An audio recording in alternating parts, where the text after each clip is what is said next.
el tráfico, ¿verdad? Que no podemos hacer mucho. Luisa, la escucho. Ay, perdón, pero es que iba a aprovechar de una vez. Fíjese que me estaba hablando Andreita que el día de hoy no va a estar presente en la clase porque está en el hospital porque tiene una nena hospitalizada y no le dejan usar el teléfono. Entonces, igual la información yo se la haré pasar a ella, la que dejen el día de hoy. Claro, muchas gracias por avisarme. Muy bien, con gusto, que se recupere pronto el hijo de Andreita. Gracias, doctor. Bueno, voy a procurar dar la clase en 1 hora, ¿verdad? Para no quitarles a ustedes 1 hora más de su tiempo personal. Y agradezco la comprensión del atraso del día de hoy, pero son variables que no están en el control de ninguno, pero vamos a empezar desde ya. Bien, entonces, hoy vamos a hablar sobre lo que son las evaluaciones periciales acerca en casos de inimputabilidad, ¿sí? Es un caso bastante interesante, sin embargo, en el texto que nos comparte la universidad está bastante bien explicado, bastante bien detallado, y entonces vamos a tomarlo como referencia.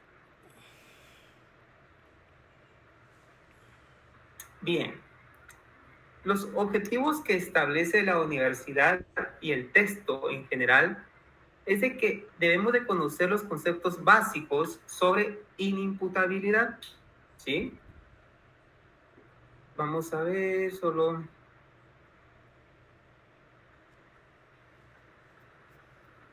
Ok, de acuerdo.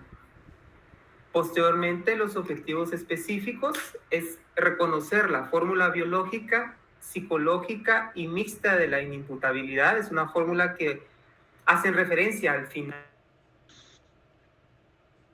Fórmula que se utiliza en Guatemala y elaborar el concepto de inimputabilidad con base a la valoración psiquiátrica. Antes de empezar directamente en la información que nos dirige el texto, hay una fórmula que también utilizamos dentro de los informes periciales, y es que cuando evaluamos facultades mentales y capacidad volitiva, que son dos temas que ya tratamos con ustedes, para poder cometer un delito debe de haber una intención maliciosa, y esa intención maliciosa está dada por la capacidad volitiva del autor. Y el texto pone un ejemplo y textos anteriores que de la misma maestría establecen el mismo ejemplo de que si alguien piensa en cometer un homicidio, per se el pensamiento no es un delito, pero si comete el acto, obviamente ya va en contra de lo jurídico, de lo que establece como normativo o dentro de la normalidad de la sociedad. Entonces, dentro de las evaluaciones periciales, enfocamos las evaluaciones en las facultades mentales superiores, ¿sí? Que es el pensamiento únicamente, pero obviamente dentro del pensamiento conlleva pensamiento, memoria, actividad o actitud motriz, lenguaje, ¿sí? E inteligencia. Esas son las 5 características de las funciones mentales superiores y cada una de ellas las podemos ramificar. Pero a que conllevemos al acto, ¿sí? Debemos de evaluar la capacidad volitiva, es decir, la voluntad del sujeto para cometer dicho acto. Y el texto empieza de cuándo es que ese autor tiene una responsabilidad penal, ¿sí? Y la responsabilidad penal establece que es la relación jurídica, ¿sí? Que hay entre el Estado y el autor de un hecho previsto como delito en la ley. Es decir, todos nosotros podemos tener una responsabilidad penal siempre y cuando cometamos un comportamiento antijurídico, ¿sí? Es decir, en contra de las normas que establece el Estado en el que nos encontremos. ¿Y cuáles son las eximentes de la responsabilidad penal? Los sinónimos de eximentes podríamos, para poder aclarar el término, son los absolutorios, ¿sí? O prácticamente los que nos despenalizan de alguna manera la responsabilidad penal. Y son causas que eliminan esta y por consiguiente a la sanción. Dependen del propio hecho delictivo y se refieren al autor del hecho y lo protegen de la acción de la justicia a quienes, sin ser responsables, incurren en actos tipificados como delitos o antijurídicos. El hecho material del delito se ha producido, pero el componente subjetivo no necesariamente se ha dado. Y aquí es donde entramos nosotros, los peritos, en la evaluación subjetiva del delito que se ha comportado. Uno de los tantos objetivos que nosotros nos establecemos al momento de evaluar a un es el estado mental previo y durante el delito, ¿sí? Porque eso es una gran herramienta para poder sancionar a una persona. Y por eso es que el tema de hoy es la inimputabilidad. Poder establecer cuál eran las facultades mentales superiores y la capacidad evolutiva de ese sujeto previo a la comisión del delito y durante la comisión del delito. Son los dos rasgos más importantes que usualmente los juzgados nos dicen aclaremos. El componente subjetivo se refiere a lo que sucede dentro de la persona previo al delito, ¿sí? Recuerden que a lo que sucede dentro de la persona llevamos un componente afectivo muy importante. Recuerden el texto de la afectividad, tratábamos dos términos, emociones y sentimientos, y no digamos pasiones.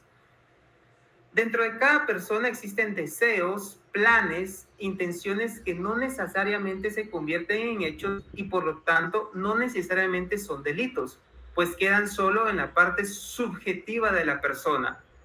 A algunos de ustedes, a los que se dedican a la clínica, se darán cuenta que algunos pacientes llegarán indicando que quieren quitarle la vida a alguna persona, pero que obviamente no lo hacen, ¿sí? ¿Por qué? Porque saben que es un comportamiento antijurídico. Pero para nosotros los clínicos eso es bien importante. Ya, obviamente este paciente no llega a la parte judicial porque enhorabuena no cometen los delitos.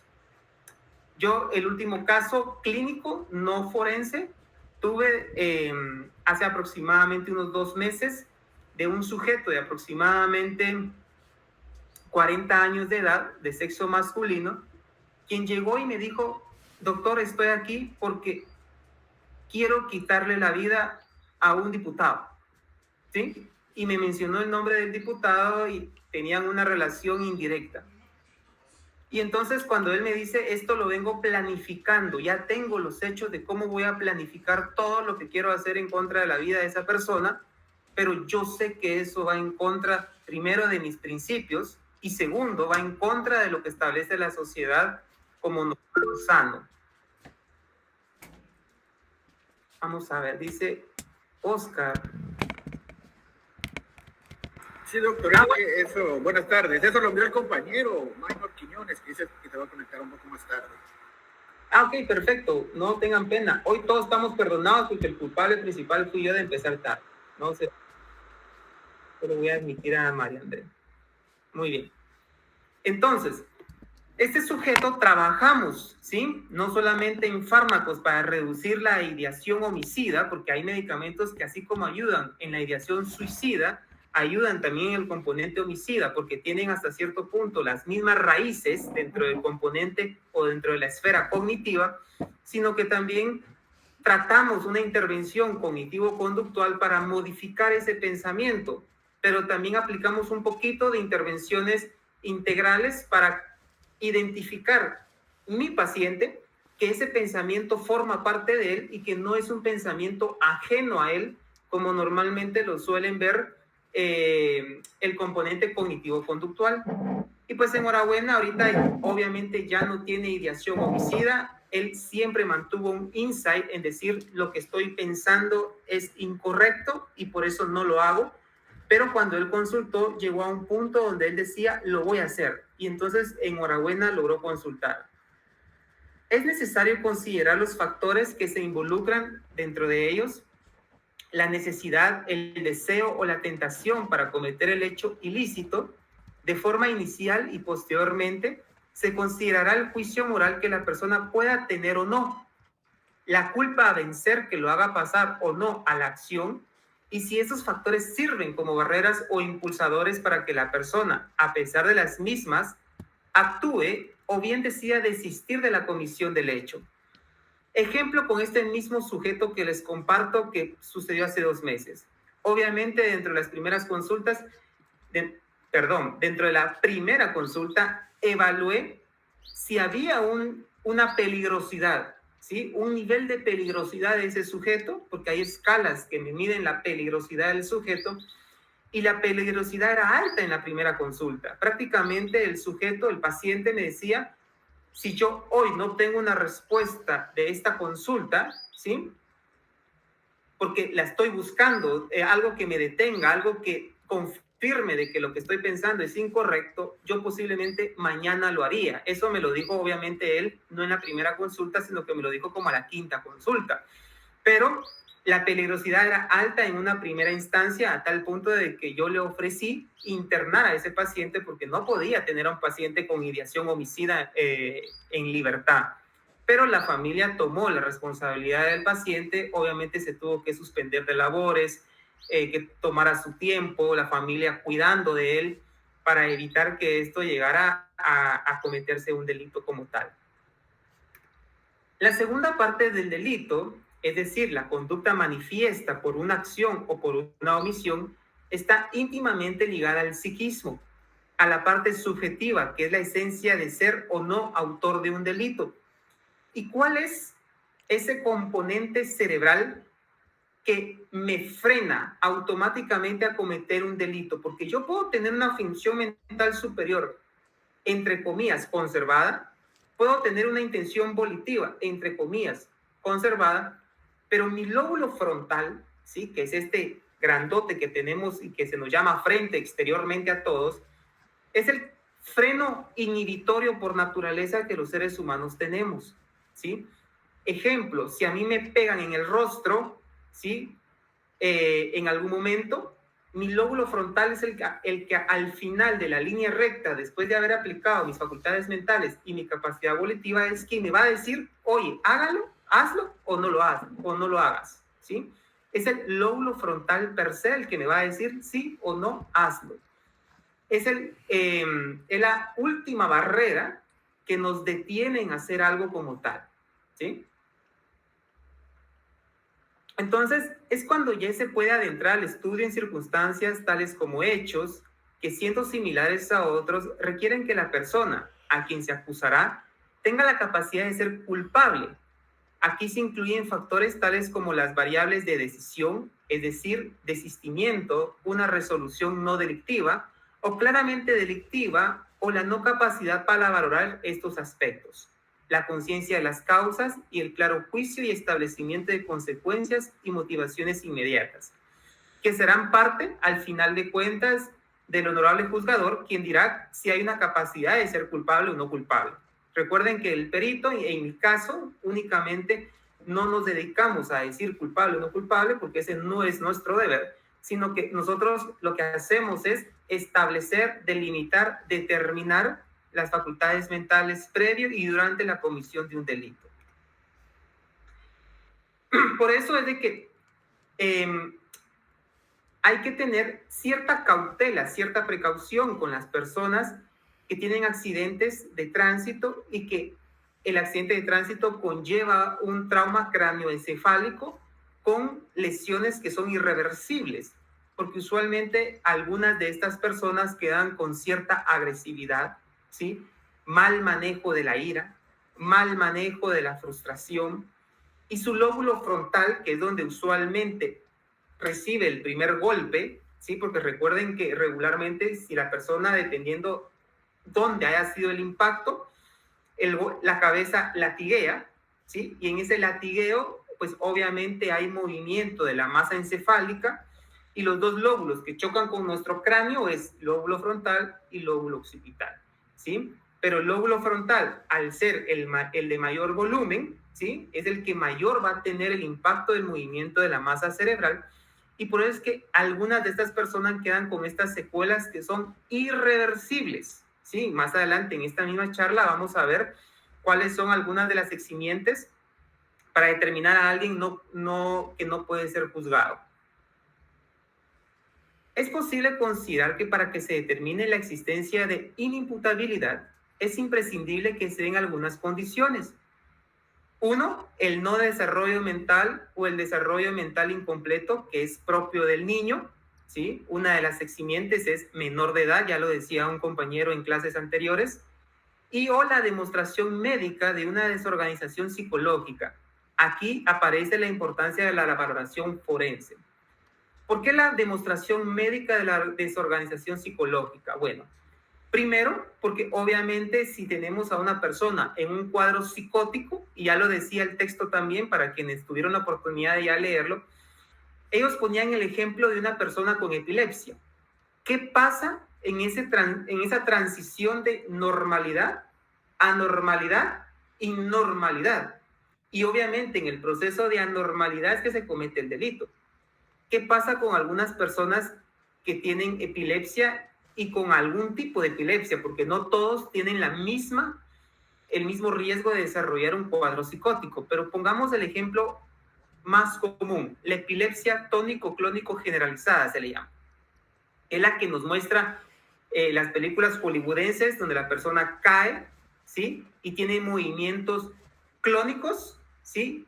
Este abateo y tónicos, que es rigidez muscular. Entonces es esto, ¿verdad? ¿Ya? Entonces, ¿qué pasa en un riesgo de la epilepsia? Que esté mal controlada, mal medicada, con dosis infra, o que el paciente tenga un mal apego al medicamento, es de que hay un riesgo de que el paciente se psicotice posterior al cuadro epiléptico. Entonces entra en un cuadro psicótico y posteriormente resuelve.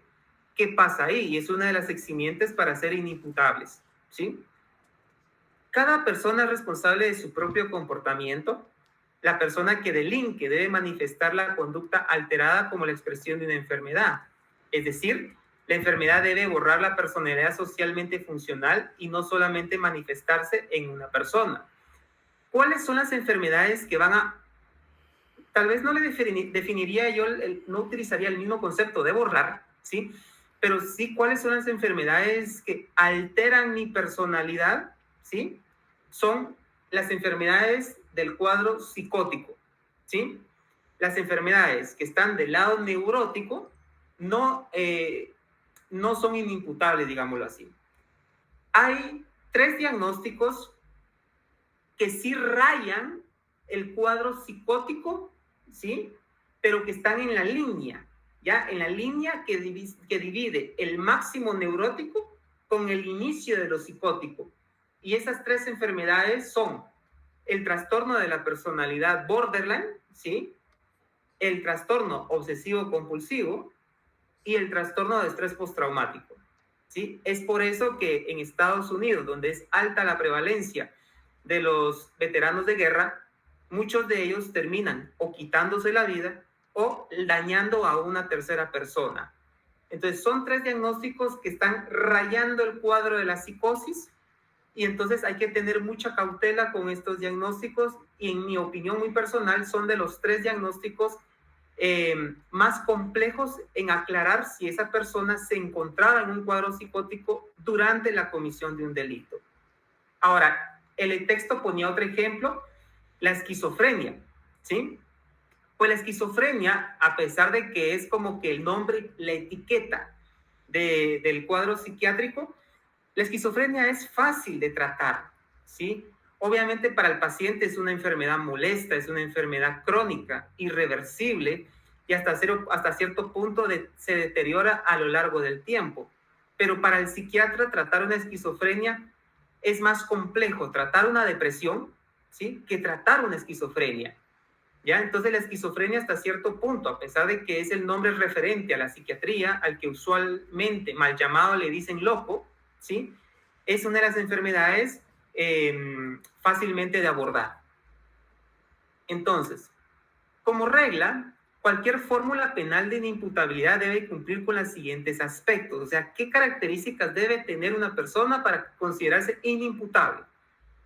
1, que exista una simultaneidad entre el delito y el trastorno mental. No basta con la existencia del trastorno mental en algún momento de la vida de la persona. Este debe existir al momento de la comisión del delito si se requiere utilizar como argumento de defensa por insanía. Recuerden que este criterio de inimputabilidad se deriva de la regla Magnaten. Tal vez ustedes han escuchado alguna vez la regla Magnaten, que establecía que la persona se podría considerar insano cuando se le determinaba locura. Y la locura, ellos establecían en aquel entonces, que era en Inglaterra, si no mal recuerdo, decían que la persona debía de poseer ideas delirantes. Y las ideas delirantes debían de concebir o justificar hasta cierto punto el daño que provocó. Entonces los ejemplos que colocaba la regla Manhattan decía que la persona debía de presentar ideas delirantes paranoicas o de referencia, es decir, o me están siguiendo, ¿sí? O me están observando, o me están juzgando. Entonces eso provocaba en la persona un alto grado, ¿sí? De sospecha, un alto grado de alteración de sus funciones mentales, de creer que podían atentar en contra de su integridad y por lo tanto él respondía, ¿ya? Entonces se debe determinar que la persona durante la comisión de un delito se encontraba en un estado de locura, decía la regla Manhattan, para considerarlo inimputable, ¿sí? Ejemplo, volvamos al mismo cuadro de la esquizofrenia. Para los que se dedican aquí a la clínica, sabemos que la esquizofrenia simple es la más frecuente, digámoslo así, la que observamos con mayor medida, pero hay diferentes tipos de esquizofrenia. Y una de ellas, que según estadísticamente es la más con peor pronóstico, es la esquizofrenia desorganizada. ¿Por qué? Porque los sujetos que tienen este diagnóstico, mucho le podemos dar medicamento de muy buena calidad, dosis adecuadas, el paciente un buen apego al tratamiento, la familia un buen apoyo familiar, pero al ser desorganizada quiere decir de que siempre va a existir un cierto rango de alteración dopaminérgica en el cerebro de esa persona, que siempre va a presentar un comportamiento y un pensamiento desorganizado. Entonces esa persona, cuando se nos presenta al consultorio, le podemos ofrecer reducir los síntomas, más no eliminarlos. Y sabemos que el pronóstico es bastante comprometido, a tal punto que se deterioran a un punto donde necesitan estar hospitalizados de por vida. Entonces, 2. Una afectación suficiente o una trascendencia a la capacidad de culpa, es decir, que la alteración mental sea suficientemente importante para alterar el psiquismo de la persona, que se considera una circunstancia suficientemente grave como para provocar la diferencia. Aquí también es un poquito complejo la aclaración de inimputable en este tipo de casos, porque la primera está fácil. Si el paciente se encuentra en un cuadro psiquiátrico donde perdió su facultad mental y su capacidad volitiva, punto, inimputable. Pero en el segundo caso dice, ante un evento que se considere que sí desequilibró al sujeto lo suficiente como para provocar el delito. Y entonces aquí es donde entramos a veces en discusión, porque ustedes dirán, ¿qué evento me puede desequilibrar a tan alto impacto para sacarme de mi zona de confort y provocar que yo caiga en la comisión de un delito? Y uno de ellos, si ustedes habrán pasado, algunos de ustedes aquí, y es algo que le llamamos la reacción al estrés agudo, ¿sí? Que es la reacción al estrés agudo, significa que la persona desarrolla sintomatología de ansiedad y depresión, pero con un alto grado de vulnerabilidad, que el paciente considera en su desorganización mental que el actuar antijurídicamente podría ser correcto, ¿sí? Pero esto, como les digo, es bien complejo de poder justificar en el ámbito jurídico, porque entonces hay diferentes vías que los seres humanos podemos utilizar para poder descargar el estrés que nos está generando el impacto, el trauma, etcétera, ¿ya? Pero el ejemplo mayor en este tipo de casos que pone la literatura son las personas con un reciente trauma de abuso sexual, ¿sí? Entonces, hasta cierto punto, todos decimos, obviamente no apegándonos a la parte jurídica, es, pues sí, ¿verdad? Si en contra de mi integridad me abusan sexualmente, pues a quién no le gustaría ir a quitarle la vida a esa persona. Hablo personalmente, no sé ustedes, ¿verdad? Pero si a mí me pasara eso, pues sí, sería una idea que me pasaría por mi cabeza, decir, voy a ir a quitarle la vida a esa persona, ¿sí? Entonces, pero obviamente nos tenemos que apegar a las leyes y eso no es posible. O sea, no es posible que si abusaron sexualmente de mí, yo tengo justificado ir y quitarle la vida a esa persona, ¿ya? Entonces, Ese segundo es un poquito cuestionable de acuerdo al diagnóstico que nosotros podamos establecer en una persona, en ese cliente específico. Hay una excepción, y aquí es otro asunto bien particular, de hecho sucede en los centros de privación de libertad, que dice que sin embargo debe saberse interpretar como es debido, y es el actio libera in causa. ¿Qué significa esto? Que la persona cometió un delito cuando se encontraba bajo el efecto de alguna sustancia que modifica su percepción.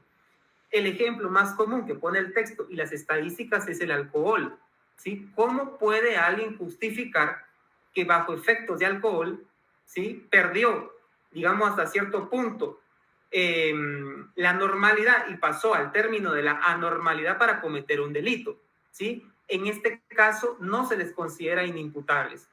¿Por qué no? Porque entonces sería, desde el punto de vista jurídico, ¿sí?, un gran hueco en la ley en poder decir que todos los que están bajo efectos de sustancias tienen el derecho de cometer un delito y todos van a pegarse a ese hueco en la ley, ¿sí? Y justamente dentro del punto, ¿por qué? Porque entonces vendría el sociópata, por ponerles un ejemplo, y diría, bueno, me voy a colocar o a consumir bastante cocaína, anfetaminas, metafetaminas, lo que ustedes desean, y voy a cometer un delito y va a ser un eximiente. Ya no es así. Este no es una causa de inimputabilidad. Es imputable el sujeto que comete un delito bajo el efecto de una sustancia. Obviamente hay que probarlo, que el personaje estaba bajo el efecto de una sustancia, y aquí es donde entra muy bien el actuar rápido. Al final de la diapositiva lo coloco. ¿Por qué? Porque si tenemos un sujeto con la sospecha de consumo de sustancias, debemos de tener a la mano mínimo un examen de orina, ¿ya?, para medir el uso de sustancias. Ya, en mejor medida, un examen de sangre, pero el más rápido va a ser la orina. Hay tiras reactivas que con que el sujeto orine o pongamos ahí una muestra de orina, en cuestión de un minuto ya nos tira el resultado de ante qué sustancias estamos. Aquí existe un... Rosa, la escucho. No fue intencional, doctor, pero buenas tardes.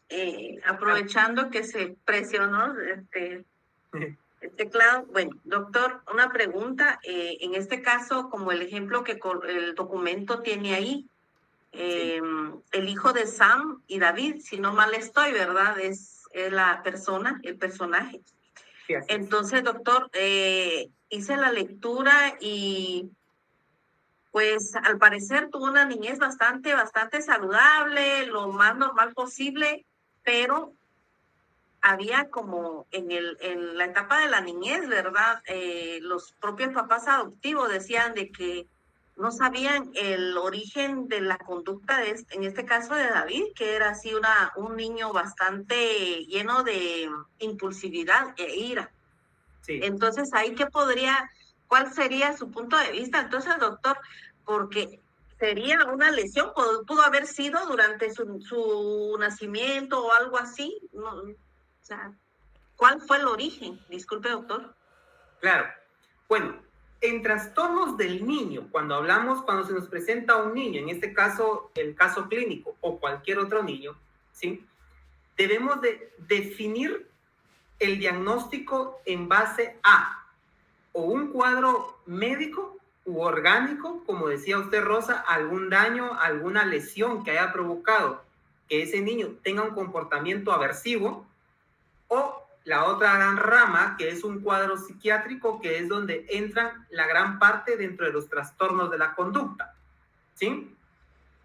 Lo mejor, cuando ustedes tengan un caso similar, ¿sí?, es enviar a ese sujeto, ¿ya?, con el psiquiatra para que sea evaluado y para que el psiquiatra sea quien descarte si se trata de una condición médica, que puede ser un hipotiroidismo infantil, ¿sí?, puede ser una masa encefálica, puede ser un tumor, algún tipo de leucemia.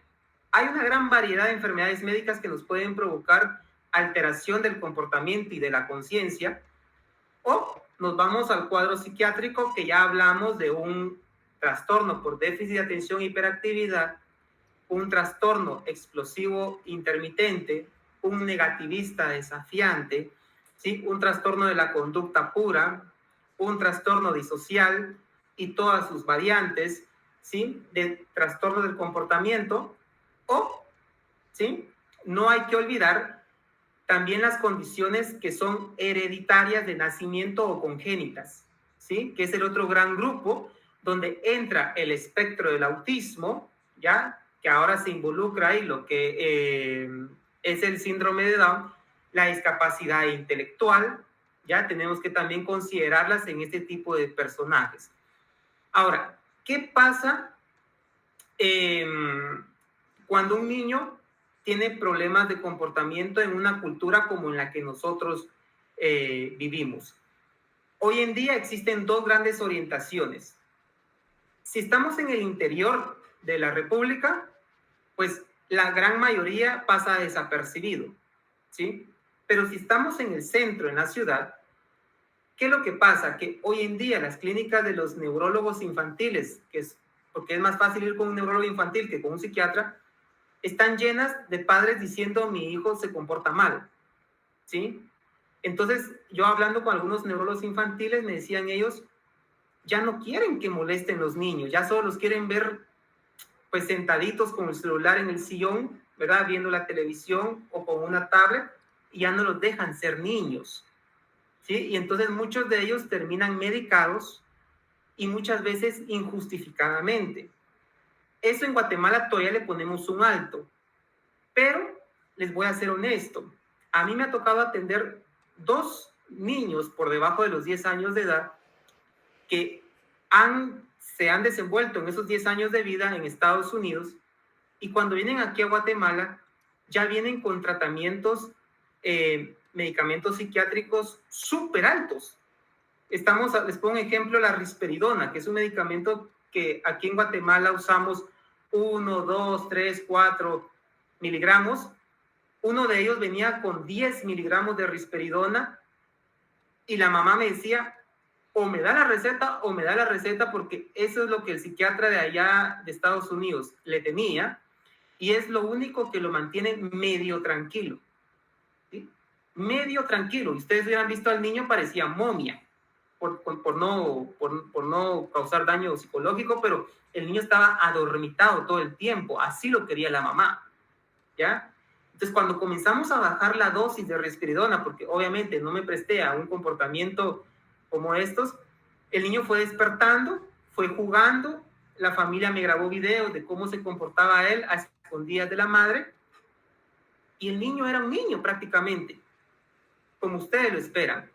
Pero la madre lo quería dormido. ¿Por qué? Porque la madre no estaba en casa la mayor parte del tiempo, temía que su hijo saliera, molestara mucho en casa y que a causa de ello lo fueran a sacar de la vivienda que estaban alquilando, etcétera, etcétera, etcétera.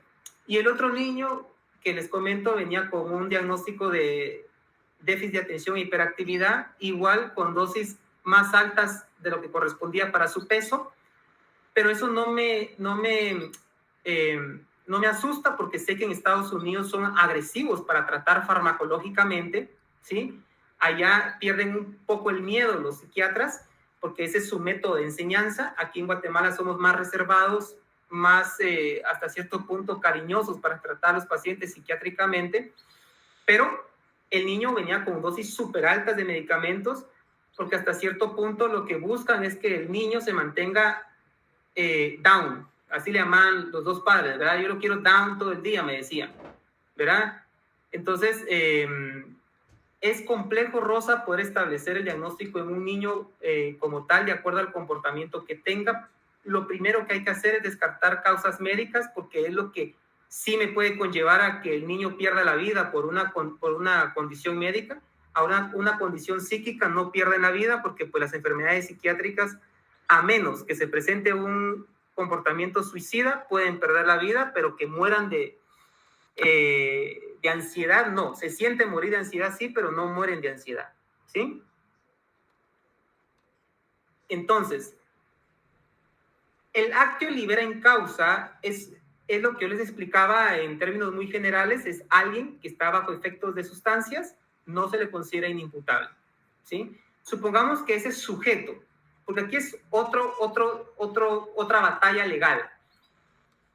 Hay diagnósticos psiquiátricos que tienen una alta comorbilidad en el consumo de sustancias. Y dos ejemplos clásicos son el trastorno afectivo bipolar y la esquizofrenia, ¿sí? Son dos diagnósticos que tienen un alto consumo de sustancias, principalmente licor y tabaco.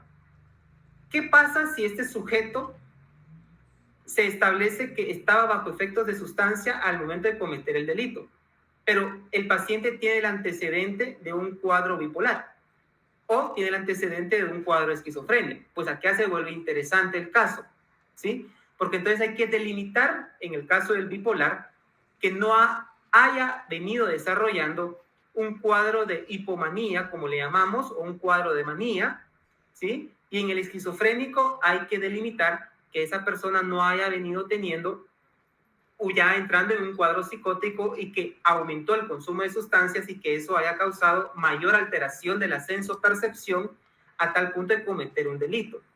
Pero aquí hay varias herramientas que nosotros tenemos para poder delimitarlo. Una de ellas, podemos medir séricamente en sangre la cantidad del medicamento que ese sujeto tiene para ver si realmente se lo estaba tomando, ¿sí? No, como algunos de ustedes tal vez han escuchado, no es que le voy a mandar a medir el nivel de serotonina, porque ya he recibido algunos pacientes que mandan el laboratorio y le dicen, vaya a medirse el nivel de serotonina y eso le va a decir a ver qué tan feliz es o qué tan triste está, ya de acuerdo a un nivel. No, eso no es así. O sacándolos de una vez de dudas para que no me van a caer en la trampa, porque algunos pacientes me caen en la trampa, es de que me dicen, doctor, fíjese que compré serotonina, ¿sí? Compré triptófano y ya leí que el triptófano se convierte en serotonina en mi cerebro y eso me va a elevar los niveles de serotonina y voy a mejorar. No, van a gastar de balde. Si le quieren regalar el dinero a la farmacéutica, tampoco se lo recomiendo porque ya tienen suficiente plata las farmacéuticas, pero no se va a convertir el triptófano en serotonina en su cerebro, no funcionan así las cosas, pero una de las herramientas es medir el nivel plasmático del medicamento. Esa es una.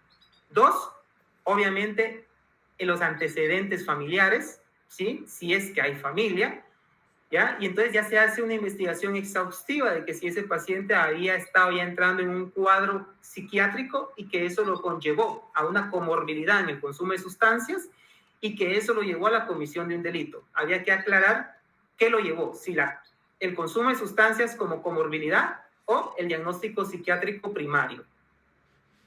El Código Jurídico de nuestro país lo considera un agravante, pues no es una alteración debida a un deterioro mental crónico o alguna patología de tipo demencial que, por otro lado, y solamente en algunos casos, con un adecuado respaldo de estudios clínicos de laboratorio e imágenes, podría ocasionalmente considerarse como una causal para inimputabilidad desde el punto de vista psiquiátrico. Existen tres posibilidades de trastornos que le interesen al derecho penal. Los trastornos mentales permanentes o tendientes a hacerlo, ¿sí? Aquí ponen el ejemplo de la esquizofrenia. Otro diagnóstico crónico es una demencia, que son irreversibles. Otro diagnóstico crónico es el trastorno afectivo bipolar, es irreversible. Otro diagnóstico es algo que le llamamos distimia, que es la depresión crónica. El paciente va a estar deprimido el resto de su vida, ¿ya? Y así hay muchos diagnósticos que entran dentro de este encuadre, ¿sí? Que son patologías crónicas e irreversibles y cuyo curso clínico e historia natural de la enfermedad indica que la persona se deteriora a medida que pasa el tiempo, disminuyendo su capacidad mental, llegando incluso a quedar incapacitadas para cuidar de ellas mismas y por lo tanto con un discernimiento entre el bien y el mal. ¿Han conocido ustedes, no solamente los clínicos, sino los que no son clínicos, a personas que han vivido desde su infancia con ideas suicidas? ¿Han tenido alguno frente a ustedes?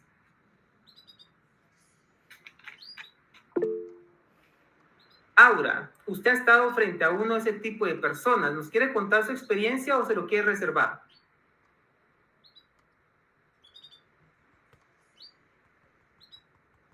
Se lo quiere reservar. Hola, doctor, buenas tardes, soy Andrea.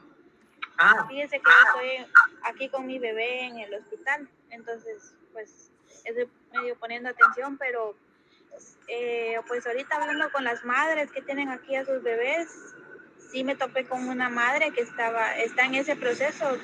Más siento que ella me dice que ella se quiere morir, que ella no les tiene sentido a la vida, porque el esposo la golpea, tiene 4 niños, que el esposo,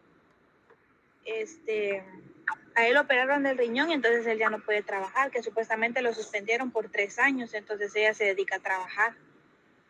Y que él la trata mal, y ese es lo que ella me estaba comentando casualmente ayer, hablando de eso, lo que usted está hablando, ¿verdad? De las ideas suicidas. Y le digo yo, pero ¿usted por qué se quiere suicidar? Es que yo ya no le tengo sentido a la vida, entonces ya le empecé a cambiar yo un poco acerca de el parámetro, porque le digo, ¿usted cuántos niños tiene? Tiene una bebé de 5 años, dice ella, ¿verdad? Entonces le digo, entonces ahí empecé a cambiarle, ella se quedó un poquito más tranquila, pero siempre por lo mismo de los problemas que ella tiene en casa, que ella dice que ya no, que el esposo también la trata de que es una cocha, que es una cerda, que es solo comiendo pasa y todo eso. Entonces también siento que va por la parte de la autoestima. Ok, de acuerdo. Andrea, que se recupere pronto su hijo y gracias por participar, ¿no? Claudia, la escucho. Buenas tardes, doctor.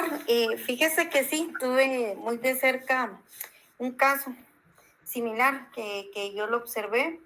Tenía tendencias suicidas a partir, si mal no recuerdo, de los 9 años, que era lo que usted preguntaba, ¿verdad? De un menor de edad. Entonces tenía 9 años, la circunstancia era porque una baja autoestima, una mamá neurótica y un papá que siempre estaba en estado de embriaguez, ¿verdad? También, neurótico. No, en estado de embriaguez, aquel papá ausente, que está pero no está. Ok. Entonces pasó eso a los 9 años, como le digo, es muy de cerca. Lo volví a ver, si no estoy mal, a los 13 años, se lo volvió a hacer, intentar suicidarse. Y fíjese que pasó un caso con ella bien especial. A los, si mal no recuerdo, como 18, 20 años por ahí, fue la última vez que intentó suicidarse. Pero en ese caso pasó en coma 3 días, 3 o 4 días, más o menos, no recuerdo, ¿verdad? Exactamente cuándo. Pero a ella, fíjese que vino el psicólogo y le dijo, mira, si tuvieras un arma te volvés a matar. Y él dijo que sí, que le diera el arma, que ella se volvería a matar, volvería a intentar, mejor dicho, ¿verdad? A suicidarse. Para ello, ella se recupera. Como le digo, la mamá era bien neurótica. Y vino la mamá y le dijo que ella era una drogadicta porque ella se intentó suicidar con medicamentos. Okay. Entonces, el suicidio en esta persona ocurrió por varias etapas de su vida. Y como dijo la compañera, creo que una de las circunstancias bien importantes es la baja autoestima. Y sobre todo si ocurre en niños. Fíjese que también se han visto casos en los suicidios, en los menores, pero cuando sufren maltrato también por parte de los maestros y por parte de los mismos compañeritos. Okay. Solo eso, doctor. Uh-huh. Muy bien, muchas gracias, Claudia. Sí, miren, la idea de muerte es muy diferente, ¿sí?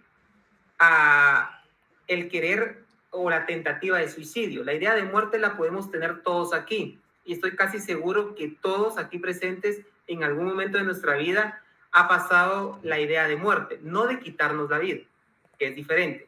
La idea de muerte, que se puede disfrazar con comentarios como ¿qué pasaría si yo mañana ya no despierto? Por poner un ejemplo, ¿sí? O ¿qué pasaría si un accidente automovilístico y ya no logro llegar a casa? Esa es una idea de muerte, ¿sí? No estoy pensando en quitarme la vida. Lo que sí tiene que quedar bien claro es de que en nuestra cultura arraigan que alguien tenga idea de muerte con el hecho de estar deprimido, ¿ya? Y no es así. No es una línea directa que si yo tengo ideas de quitarme la vida es porque estoy deprimido, ni tampoco viceversa. ¿Todo deprimido va a tener ideas de muerte? No, ¿ya? Hay personas que solo viven o conviven con su idea de muerte, ¿sí? Y hay personas que se deprimen pero nunca llegan a tener una idea de muerte. Ahora, ¿qué pasa con la idea de muerte? Bueno, la idea de muerte es un instinto básico de supervivencia o sobrevivencia. Al igual que tenemos un instinto de vida, ¿sí? Que se manifiesta en el instinto de reproducirnos, también existe un instinto de muerte. Es natural, ya lo decía Sigmund Freud, un psicoanalista, ¿ya? Que todos los seres humanos, es por ello que pensamos en la muerte como algo desconocido, pero lo evitamos a tal punto que lo reprimimos a nuestro inconsciente para no pensarlo tan claramente como el instinto de vida. ¿Por qué? Porque nos han enseñado que el instinto de vida es en pro de y el instinto de muerte es en contra de. Por eso es muy fácil para los seres humanos decir, yo me siento contento, me siento feliz, siento placer, pero no va a ser tan fácil que alguien se les acerque y les diga, oye, quiero quitarme la vida. No es tan fácil. Rosa, la escucho. Doctor, en el caso contrario, ¿verdad? En este caso, en lo personal, yo sí no me quisiera morir. Yo quisiera encontrar la eterna vida, ¿verdad? Sí. Solo el hecho de pensar me da un poquito así como que de miedo, ¿verdad? No, es algo contrario y no sé si es normal o anormal, ¿verdad? La falta de aceptación, creo. Sí, claro. No, comprendan bien, no todos pasan a la etapa de quiero morir, sino la idea de muerte se puede disfrazar de muchas veces, como los ejemplos que les puse, esa angustia por morir en un accidente, esa angustia por ser asaltado y que me quiten la vida, ¿sí? Esa angustia por el que ya no pueda despertar el día de mañana porque dejé de respirar o me dio un infarto al corazón. De esa forma se puede manifestar la idea de muerte en alguien como Rosa, que pues según me comparte ella y nos comparte, pues nunca ha pensado en quitarse la vida, ¿ya? Pero hay personas que han pensado en quitarse la vida. Estadísticamente yo me atrevería a decir que de los 25 que habemos aquí, por lo menos uno ha pensado en quitarse la vida, ¿sí? Estadísticamente hablando. No lo quiero saber, no quiero que me levanten la manita, ¿verdad? Pero estadísticamente sí se establece que la idea de muerte, de quiero morir, ¿sí? No digamos ya la intención suicida de que lo quiero hacer, eso ya es algo más elaborado, y no digamos planificarlo, es mucho más elaborado, porque la idea de muerte tiene etapas, ¿sí? No es de que de la noche a la mañana me levanto y me quiero matar, no, sino va alimentándose poco a poco. Entonces, Javier dice, yo tampoco. Qué bueno, Javier, que no ha pensado en una idea suicida, ¿verdad? Si alguien lo está pensando, busca ayuda terapéutica, ¿verdad? Para encontrar de dónde viene esa idea de muerte. Como decían sus compañeras, puede ser que sea una alteración de la sensopercepción de su valor como yo, como persona, a lo que le llamamos autoestima, pero pueden ser también otras muchas causas más que me estén llevando a pensar en atentar en contra de mi vida. Trastornos mentales transitorios, que es un término forense destinado al público jurídico y en el cual pueden caber distintos diagnósticos, como el famoso episodio psicótico agudo. Es aquel episodio que tiene duración de un día como mínimo y un mes como máximo, antes de entrar ya en cuadros psiquiátricos diagnosticados como crónicos. Está la psicosis posictal, que es la que les hablaba en un inicio, que son las personas que desarrollan un cuadro psicótico posepilepsia, ¿ya? Y lo que le interesa al jurista básicamente es establecer en la línea del tiempo la línea que significa normalidad, anormalidad y normalidad. La normalidad en el punto de vista jurídico no nos interesa, ¿sí? Para poder ser inimputable o imputable a una persona. La anormalidad es la que nos interesa. La parte esencial y nuclear del trastorno transitorio es que aunque la persona estuviera normal previamente y posteriormente a cometer el acto antijurídico, al momento de la comisión u omisión de los hechos, no gozaba del pleno uso de sus facultades mentales. Y la tercera posibilidad es la que hablábamos recientemente con Rosa cuando ella hizo la pregunta, son las enfermedades hereditarias genéticas, ¿sí? O congénitas, como la discapacidad intelectual, en la cual la persona ya nace con esta discapacidad intelectual y son condiciones irreversibles. Incluso si la persona no muestra ningún comportamiento agresivo, no tiene por qué estar tomando psicofármacos. Y esto es algo bien frecuente. Se cree en la sociedad que la persona con discapacidad intelectual debiera de estar tomando algún psicofármaco, ¿sí? Y no es así. Yo he visto ya varios informes del INASIF y en mi caso también me ha tocado, no tanto como el INASIF, solo algunas cuantas veces, donde ellos dicen en sus conclusiones, la discapacidad intelectual es un diagnóstico no susceptible de tratamiento farmacológico, ¿ya? Solamente si esa persona presenta una comorbilidad, como un trastorno del comportamiento, se puede medicar, pero la discapacidad intelectual per se pura, sin ninguna otra comorbilidad, no tengo por qué diagnosticar a medicar a ese sujeto. En cuanto a la fórmula psicológica, la consideración principal es que no media la voluntad para la realización del ilícito y esto es lo que determinará la inimputabilidad, que no exista capacidad de comprender el carácter ilícito de su conducta o determinarse de acuerdo con esa comprensión. Solo les voy a tomar rápidamente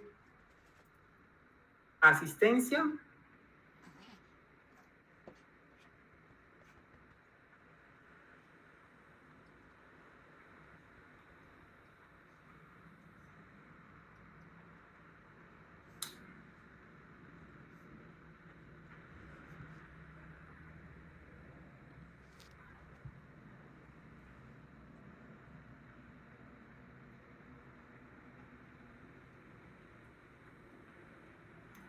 Cristian de Jesús. Presente, buenas noches. Buenas noches. Oscar Audón. Noches. Iris Barrientos. Buenas noches, doctor. Buenas Presente. noches. Lidia Barrios. Presente, doctor. Buenas noches. Buenas noches. Mercy Cifuentes. Buenas noches, doctor. Presente. Buenas noches. Leslie García.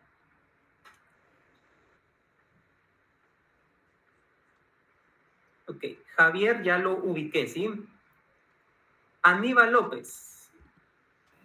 Presente, doctor. Erly López.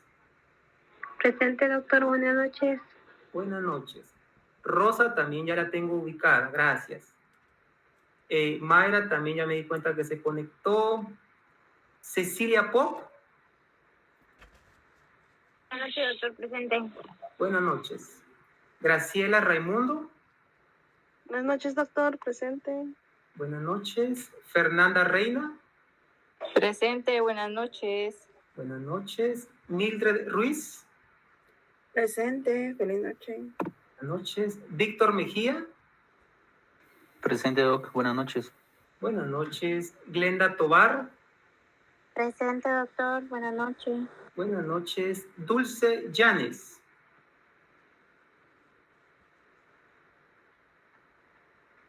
No, ok. Vamos a la siguiente plataforma.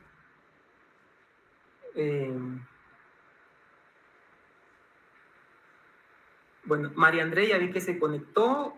Andrea Méndez.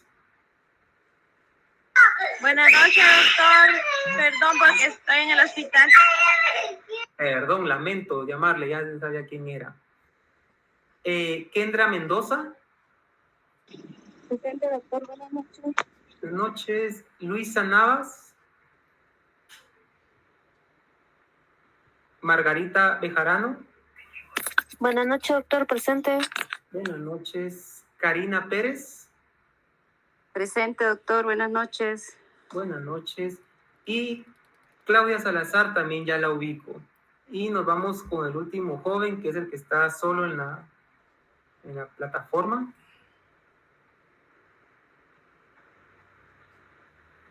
Y que es Maynor Quiñones. Correcto. Buenas tardes, doctor. Ok, gracias. Bien.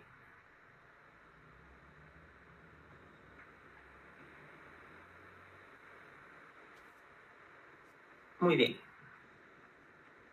Ahora vamos a lo que es el estado emotivo, ¿sí? O estado de emoción violenta, en el cual debe aclararse una cosa, es que el sujeto esté emocionado. Recuerden que una emoción, de acuerdo al texto anterior analizado, es un estado en el cual la persona va a sentir, ¿sí? Digámoslo, un estado del ánimo de alta intensidad, corta duración y no un componente cognitivo. Cecilia, la escucho.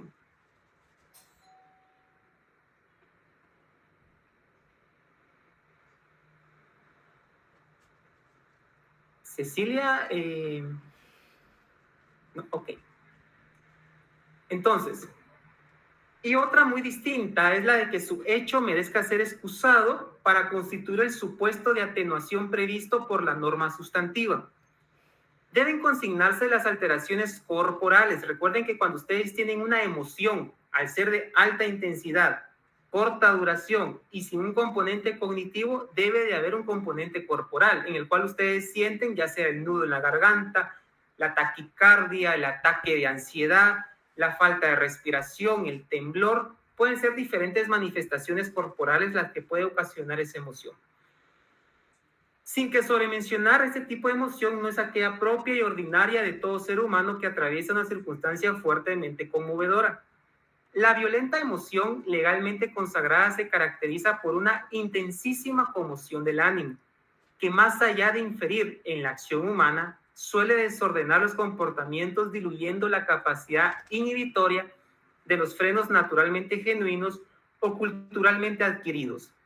¿Qué pasa aquí? En términos muy sencillos, es que un estado violento va a aparecer en una persona en la cual sus mecanismos de defensa primarios y secundarios no están hasta cierto punto en un estado de madurez para poder generar resiliencia, o bien tienen un trastorno o rasgos de la personalidad que aumenten ese estado violento. ¿Qué rasgos o qué trastornos de la personalidad son los que usualmente conllevan a esta emoción violenta? Tenemos, obviamente, como primer diagnóstico, el trastorno de la personalidad antisocial, ¿sí? Como segundo ejemplo, tenemos el trastorno de la personalidad limítrofe, ¿sí? Tercer punto, tenemos al sujeto con un trastorno de la personalidad narcisista. Recuerden que el narciso, quitemos esa etiqueta de que el narciso es malo, ¿sí? Amor propio no significa estar mal. Existe un narciso bueno y un narciso malo. El narciso bueno significa aquel que se aplaude sus propios logros, aquel que se sabe gratificar al momento de alcanzar un objetivo, ¿sí? No necesariamente es el egocéntrico, no necesariamente es el que anda diciendo a los cuatro vientos sus logros. Está el narciso patológico, que sí es aquel en el cual en su mente humana no existe un otro, solo existo yo, ¿sí? Entonces, sí hay narcisos buenos, digámoslo así, ¿verdad? Para que quien se considere narcisista no se sienta mal hasta cierto punto, a menos que sea patológico. Y así, dependiendo del cuadro de base que haya de rasgos de personalidad, puede llevar a lo que es la emoción violenta.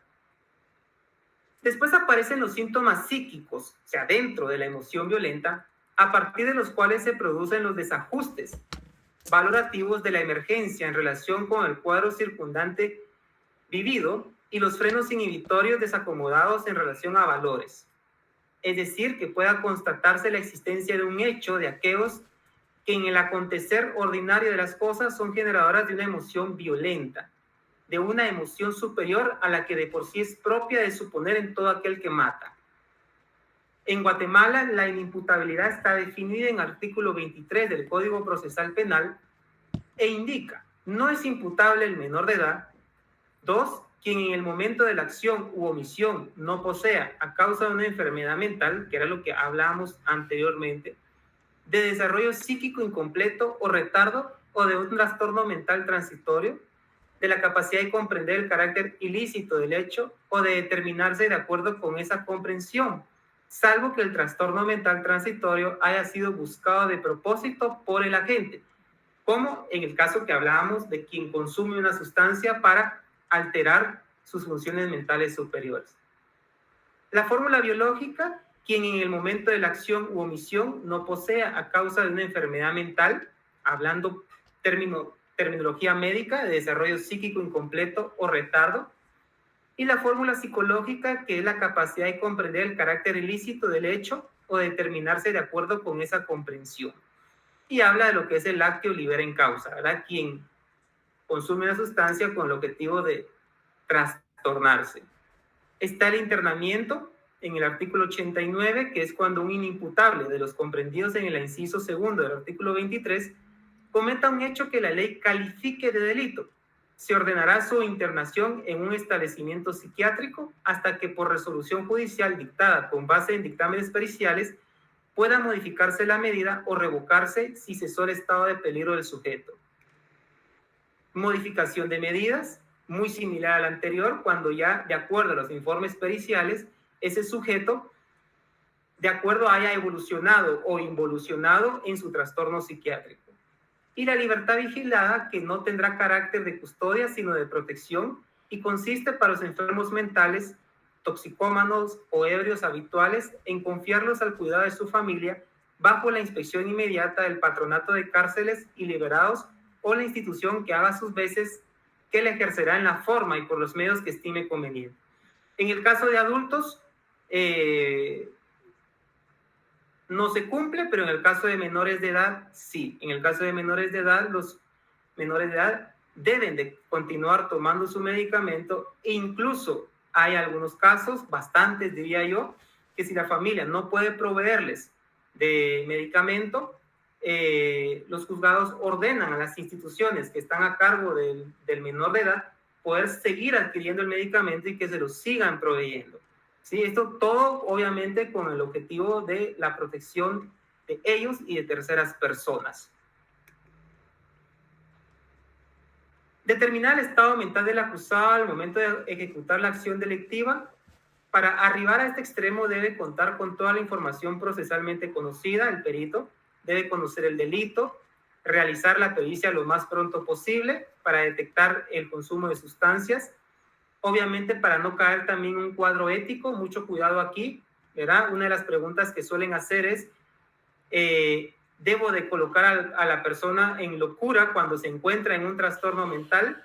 ¿Ya? Entonces, se debe colocar que el paciente no se encuentra en sus facultades mentales, acorde a su edad y condiciones socioculturales, por padecer actualmente de un trastorno, nombre y apellido, y las recomendaciones que se decide regularmente el internamiento.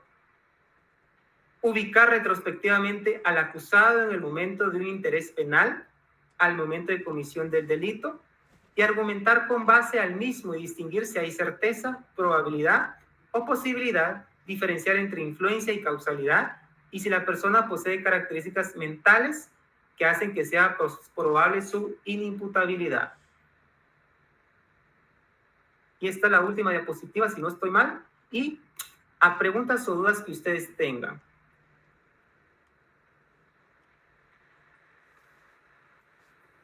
¿No?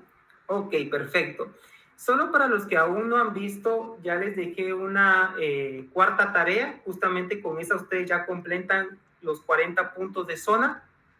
Es una tarea para el análisis de un caso clínico, donde ustedes deben de establecer la capacidad de comprensión y de autodeterminación del sujeto a estudio. Entonces es un caso clínico bastante largo, pero muy bonito de leer porque está muy completo. Cosa rara que no podemos encontrar publicados en internet, ¿verdad? Tan completos. Entonces, para que lo puedan revisar. Y entonces ahí finalizamos. Muchas gracias hoy por la comprensión de mi demora en la charla y les deseo un agradable fin de semana y por los que pueden gozar del feriado de mañana también un buen feriado, ¿sí? Buenas noches. Gracias, doctor. Feliz noche. Buenas noches.